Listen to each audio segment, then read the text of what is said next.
Hello বন্ধুরা, কেমন আছো তোমরা? আমি পিউ মাটি ও মশলা চ্যানেলে তোমাদের স্বাগত জানাই। আজকে রেসিপি খিচুড়ি। শীতের দুপুরে যদি গরম গরম খিচুড়ি হয় তাহলে আর কি চাই। তো খিচুড়ি করার জন্য আগে থেকেই সব সবজিগুলো কেটে নেব। তারপর তেল দিয়ে 4টে তেজপাতা, পেঁয়াজ দিয়ে একটুখানি ভেজে নিয়ে রসুন বাটা, আদা বাটা দিয়ে ভালো করে ভেজে নেব। এরপর জিরে গুঁড়ো, লঙ্কা গুঁড়ো দিয়ে একটু নাড়াচাড়া করেই জল অ্যাড করব। এরপর এক এক করে সব সবজি দিয়ে দেব।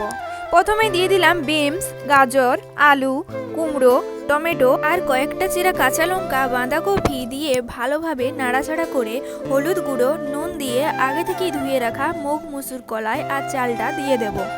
এরপর আগে থেকেই ভেজে রাখা সয়াবিনটা দিয়ে পরিমাণ মতো জল অ্যাড করব সেদ্ধ করার জন্য।